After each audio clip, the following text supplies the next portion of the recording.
Hello बच्चों, कैसे हैं आप बच्चों। आज हम पढ़ेंगे क्लास 9th हिंदी स्पर्श के अंतर्गत पाठ 3 बचेंद्री पाल की कहानी मेरी शिखर यात्रा। हम आपको बताएंगे बच्चों इस पाठ का सारांश और साथ ही साथ पाठ से संबंधित प्रश्नों के उत्तर भी। तो चलिए आप भी हो जाएं तैयार और पढ़ें हमारे साथ साथ मेरी शिखर यात्रा पाठ का सारांश। तो बच्चों आप ध्यान दें, प्रस्तुत लेख में बचेंद्री पाल ने अपने अभियान का रोमांचकारी वर्णन किया है कि 7 मार्च को एवरेस्ट अभियान दल दिल्ली से काठमांडू के लिए चला। नमसे बाजार से लेखिका ने एवरेस्ट को निहारा। लेखिका ने एवरेस्ट पर एक बड़ा भारी बर्फ का फूल देखा। यह तेज हवा के कारण बनता है। 26 मार्च को अभियान दल पेरिस पहुंचा तो पता चला कि खुम्बू हिमपात पर जाने वाले शेरपा कुलियों में से बर्फ खिसकने के कारण एक कुल्ली की मृत्यु हो गई और 4 लोग घायल हो गए। बेस कैंप पहुंचकर पता चला कि प्रतिकूल जलवायु के कारण एक रसोई सहायक की भी मृत्यु हो गई है। फिर दल को जरूरी प्रशिक्षण दिया गया।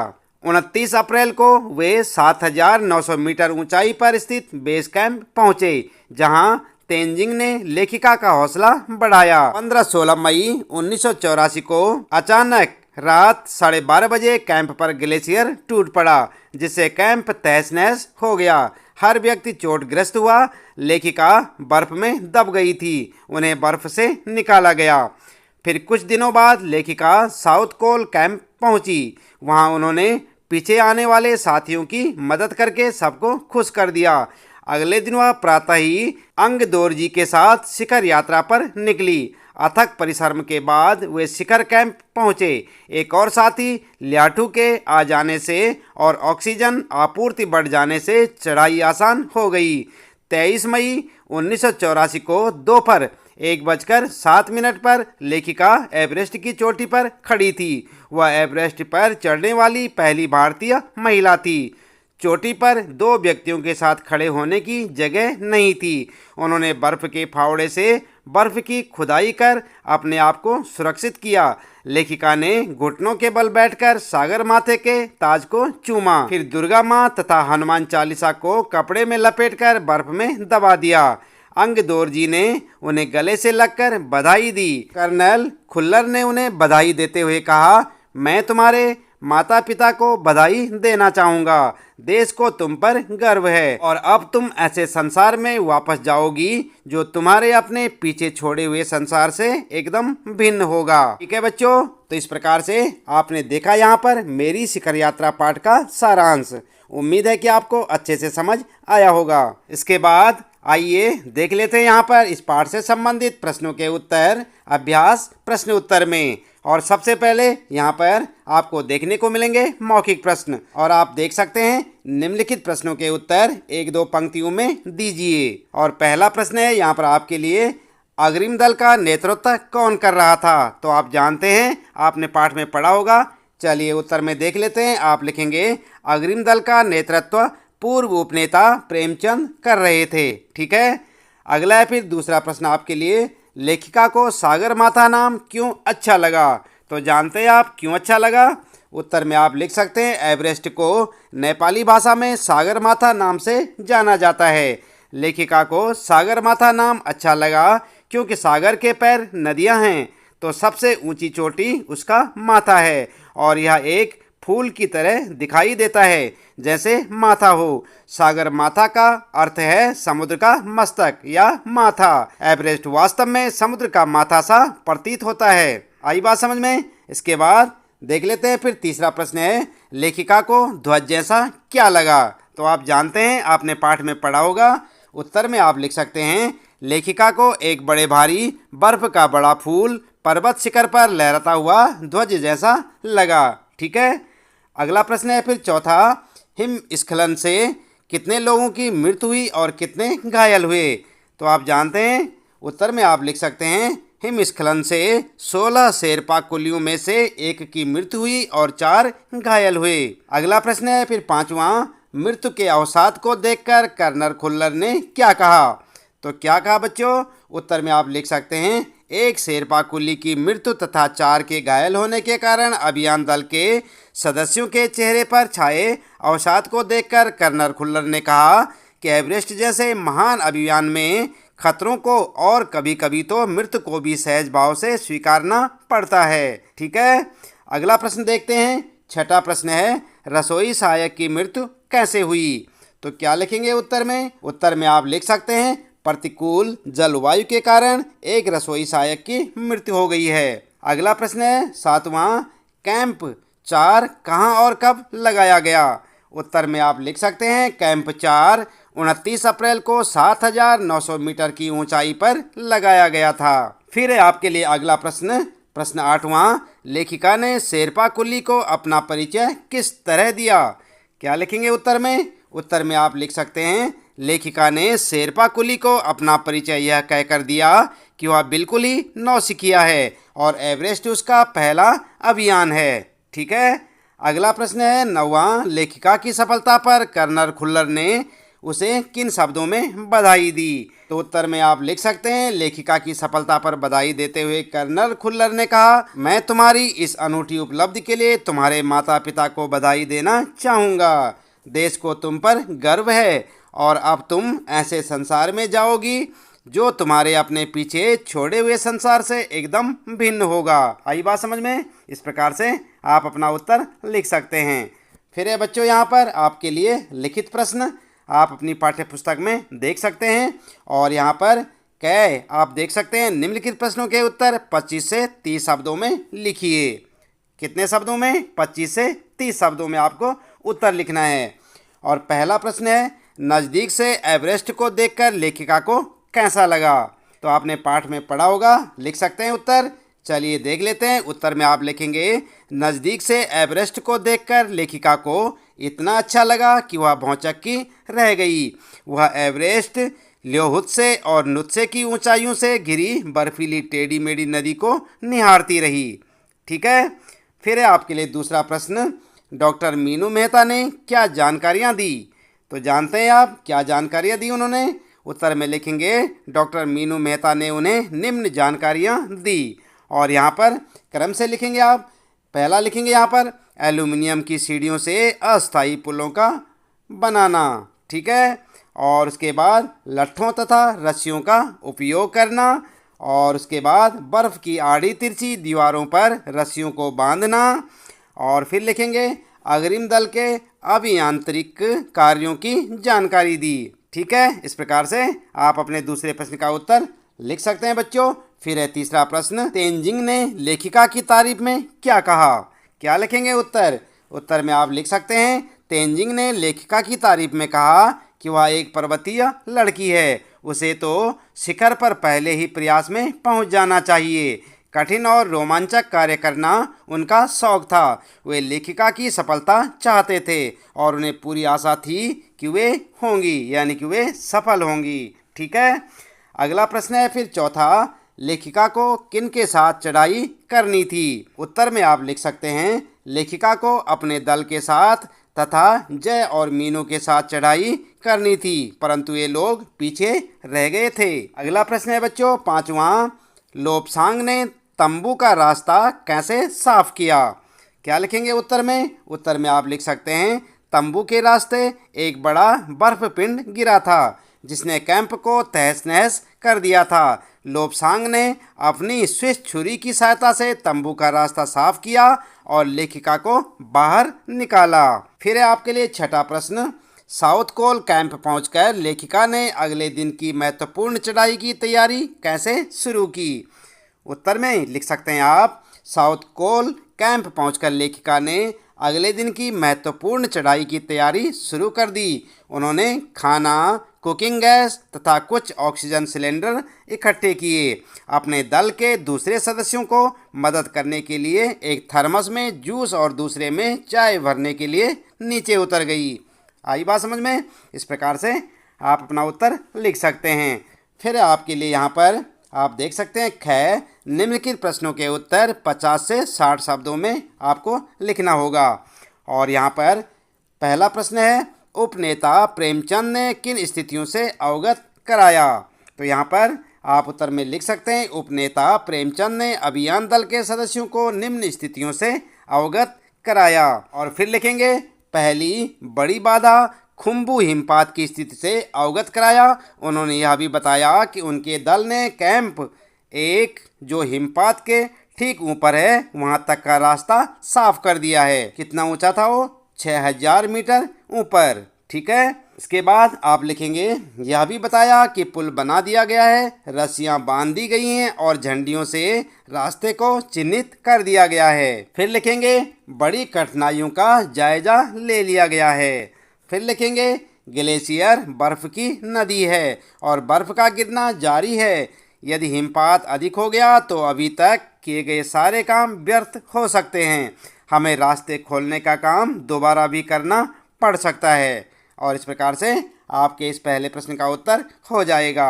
साथ साथ याद भी करते रहें बच्चों। दूसरा प्रश्न है हिमपात किस तरह होता है और उससे क्या क्या परिवर्तन आते हैं। तो उत्तर में आप लिख सकते हैं बर्फ के खंडों का अव्यवस्थित ढंग से गिरने को हिमपात कहा जाता है। ग्लेशियर के बहने से अक्सर बर्फ में हलचल मच जाती है। इससे बर्फ की बड़ी बड़ी चट्टानें तत्काल गिर जाया करती हैं। अन्य कारणों से भी अचानक खतरनाक स्थिति उत्पन्न हो जाती है। इससे धरातल पर बड़ी चौड़ी दरारें पड़ जाती हैं और अधिक हिमपात के कारण तापमान में भारी गिरावट आती है। इससे रास्ते बंद हो जाते हैं। आई बात समझ में। अगला प्रश्न है फिर तीसरा प्रश्न, लेखिका के तंबू में गिरे बर्फ पिंड का वर्णन किस तरह किया गया है। उत्तर में आप लिख सकते हैं लेखिका के तंबू में गिरे बर्फ पिंड का वर्णन बहुत भयानक एवं खतरनाक था। लेखिका गहरी नींद में सोई थी कि रात के 12:30 बजे एक सख्त चीज लेखिका के सिर के पिछले हिस्से से टकराई और वह जाग गई। साथ ही एक जोरदार धमाका भी हुआ। एक लंबा बर्फ पिंड ल्योहुत से ग्लेशियर से टूटकर कैंप के ऊपर आ गिरा। उसमें अनेक हिमखंडों का पुंज था। वह एक एक्सप्रेस रेलगाड़ी की तेज गति के साथ और भीषण गर्जना के साथ गिरा था। इसने लेखिका के कैंप को नष्ट कर दिया था। इससे चोट तो सभी को लगी पर मृत्यु किसी की भी नहीं हुई थी। अगला प्रश्न है चौथा, लेखिका को देखकर कि हक्का बक्का क्यों रह गया। उत्तर में आप लिख सकते हैं लेखिका को अपने दल के अन्य सदस्यों जय की तथा मीनू के साथ चढ़ाई करनी थी। चूँकि लेखिका साउथ कोल अपने सहयोगियों से पहले पहुंच गई थी, इसलिए वह अपने साथियों की सहायता हेतु पुनः दुर्गम पहाड़ियों से नीचे उतरी। तब वह की के सामने पहुंची तो वह यह देखकर हक्का बक्का रह गया कि लेखिका इतने दुर्गम रास्तों को पार कर यहाँ दोबारा आ पहुंची है। ठीक है। इस प्रकार से आप अपना उत्तर लिख सकते हैं बच्चों। अगला प्रश्न देखते हैं। यहाँ पर पांचवा है एवरेस्ट पर चढ़ने के लिए कुल कितने कैंप बनाए गए, उनका वर्णन कीजिए। तो उत्तर में आप लिख सकते हैं एवरेस्ट पर चढ़ने के लिए कुल 7 कैंप बनाए गए थे। और फिर कैंपों का विवरण लिखेंगे। Number 1 base camp. यह कैंप काठमांडू के शेरपा लैंड में लगाया गया था। पर्वतीय दल के नेता कर्नल खुल्लर यहीं रहकर एक एक गतिविधि का संचालन कर रहे थे। उपनेता प्रेमचंद ने भी हिमपात संबंधी सभी कठिनाइयों का परिचय यहीं दिया। फिर लिखेंगे कैंप नंबर 2, यह चढ़ाई के रास्ते में था। अगला है फिर कैंप नंबर 3, इसे ल्योत्से की बर्फीली सीधी ढलान पर लगाया गया था। यह रंगीन नायलॉन से बना था। यहीं ल्योत्से ग्लेशियर से टूटकर बर्फ पिंड कैंप पर आ गिरा था। ठीक है। अगला लिखेंगे पांचवा कैंप नंबर 4, यह समुद्र तट से 7900 मीटर की ऊंचाई पर था। फिर लिखेंगे साउथ कोल कैंप, यहीं से अंतिम दिन की चढ़ाई शुरू है। उसके बाद लिखेंगे 7वें नंबर पर शिखर कैंप। यह कैंप अंतिम कैंप था। यह एवरेस्ट के ठीक नीचे स्थित था। ठीक है बच्चों। इस प्रकार से आप यहाँ पर 7 कैंप जो बनाए गए थे उनकी जानकारी दे सकते हैं। फिर आपके लिए प्रश्न अगला 6वां प्रश्न है चढ़ाई के समय एवरेस्ट की चोटी की स्थिति कैसी थी। तो जानते हैं आपने पाठ में पढ़ा होगा। उत्तर में आप लिख सकते हैं जब लेखिका एवरेस्ट की चोटी पर पहुंची तब वहां तेज हवा के कारण बर्फ उड़ रही थी। एवरेस्ट की चोटी शंकु के आकार की थी। वहां इतनी भी जगह नहीं थी कि 2 व्यक्ति एक साथ खड़े हो सकें। चारों ओर हजारों मीटर लंबी सीधी ढलान थी। चट्टानें इतनी भुरभुरी थी मानो शीशे की चादरें बिछी हों।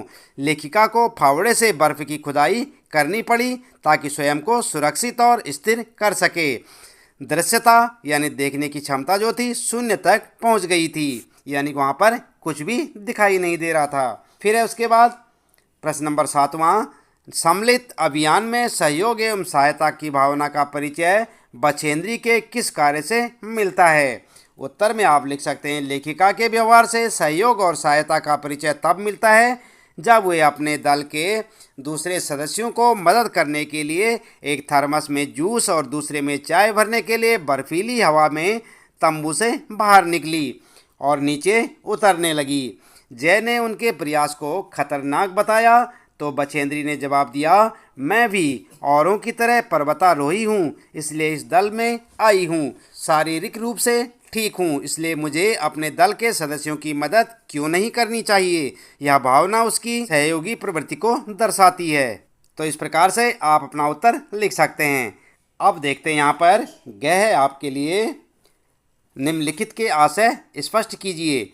और यहाँ पर नंबर 1 है, एवरेस्ट जैसे महान अभियान में खतरों को और कभी कभी तो मृत्यु भी आदमी को सहज भाव से स्वीकार करनी चाहिए। तो इसका आशय आप किस प्रकार से लिखेंगे? आप लिखेंगे, यह कथन अभियान दल के नेता कर्नल खुल्लर का है। उन्होंने शेरपा कुल्ली की मृत्यु के समाचार के बाद कहा था। उन्होंने सदस्यों के उत्साहवर्धन करते हुए अभियान के दौरान होने वाली दुर्घटनाओं को वास्तविकता से परिचित कराना चाहा। एवरेस्ट की चढ़ाई कोई आसान काम नहीं है, यह जोखिम भरा अभियान होता है। यदि ऐसा कठिन कार्य करते हुए मृत्यु भी हो जाए तो उसे स्वाभाविक घटना के रूप में लेना चाहिए। सच्चा पर्वतारोही इस सत्य के साथ ही अपना अभियान प्रारंभ करता है। ठीक है, फिर यहाँ पर देखते हैं आप दूसरा, सीधे धरातल पर दरार पड़ने का विचार और इस दरार का गहरे चौड़े हिम विदर में बदल जाने का मात्र ख्याल ही बहुत डरावना था। इससे भी ज़्यादा भयानक इस बात की जानकारी थी कि हमारे संपूर्ण प्रयास के दौरान हिमपात लगभग 1 दर्जन आरोहियों और कुलियों को प्रतिदिन छूता रहेगा। तो इसका आशय आपने स्पष्ट करना है। आशय लिखेंगे आप, इस कथन का आशय है कि हिमपात के कारण बर्फ के खंडों के दबाव से कई बार धरती के धरातल पर दरार पड़ जाती है। यह दरार गहरी और चौड़ी होती चली जाती है और हिम विदर में बदल जाती है। यह बहुत खतरनाक होते हैं। यह सुनकर लेखिका का भयभीत होना स्वाभाविक था। इससे भी ज़्यादा भयानक जानकारी थी कि पूरे प्रयासों के बाद यह भयंकर हिमपात पर्वतारोहियों व कुलियों को परेशान करता है। उन्हें इनका सामना करना पड़ेगा। लेखिका इस बात से भयभीत थी कि इस तरह की प्राकृतिक आपदाओं के कारण वह और उसके सहयोगी पर्वतारोही हर क्षण खतरों से घिरे रहेंगे।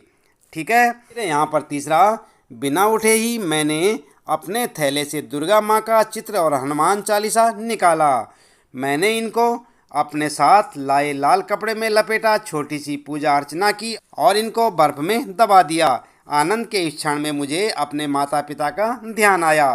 तो इसका आशय आप लिख सकते हैं, लेखिका जब एवरेस्ट की चोटी पर पहुंचकर घुटनों के बल बैठकर बर्फ पर अपना माथा लगाया और चुंबन किया, उसके बाद एक लाल कपड़े में माँ दुर्गा का चित्र और हनुमान चालीसा को लपेटा और छोटी सी पूजा करके बर्फ में दबा दिया। वह बहुत खुश थी और उसे अपने माता पिता का स्मरण हो आया। इस विजय में लेखिका ने भगवान और अपने माता पिता का बारी बारी से नमन किया। यह लेखिका के लिए अत्यंत गौरव का क्षण था। उन्हें आज भी एवरेस्ट पर चढ़ने वाली प्रथम भारतीय महिला के रूप में पहचाना जाता है। आई बात समझ में? तो इस प्रकार से आप इन तीनों का आशय स्पष्ट कर सकते हैं। फिर आते हैं बच्चों यहाँ पर आपके लिए भाषा अध्ययन के प्रश्न। और यहाँ पर पहला प्रश्न है, इस पाठ में प्रयुक्त निम्नलिखित शब्दों की व्याख्या पाठ का संदर्भ देकर कीजिए। जैसे निहारा है, धसकना, खिसकना, सागर माथा, जायजा लेना, नौसिखिया। देख रहे ना आप यहाँ पर? तो उत्तर में आप लिख सकते हैं निहारा है। यहाँ पर लिखेंगे एवरेस्ट की चोटी को बछेंद्री पाल ने निहारा है।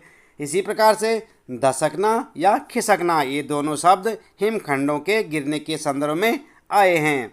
फिर देखें यहाँ पर सागर माथा, तो इसके लिए आप लिखेंगे नेपाली एवरेस्ट चोटी को सागर माथा कहते हैं। याद भी रखें आप साथ साथ।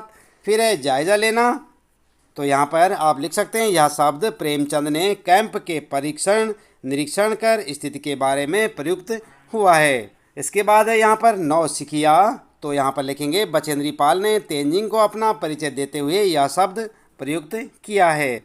ठीक है, तो बच्चों इस प्रश्न के साथ ही इस पाठ से संबंधित प्रश्नों के उत्तर यहाँ पर समाप्त होते हैं। उम्मीद है कि आपको अच्छे से समझ आए होंगे। इसी प्रकार कक्षा 9 हिंदी स्पर्श के सभी पाठों को पढ़ने के लिए और उनके प्रश्नोत्तर जानने के लिए लगातार जुड़े रहें हमारे साथ, देखते रहें वीडियो। और यदि आप चैनल में पहली बार आए हैं तो चैनल को सब्सक्राइब अवश्य कर दें, बेल आइकन भी दबा दें बच्चों, ताकि आपको आने वाली प्रत्येक पाठ की वीडियो की नोटिफिकेशन मिलती रहे। मिलते हैं अगली वीडियो में नए पाठ के कुछ नए प्रश्नोत्तरों के साथ।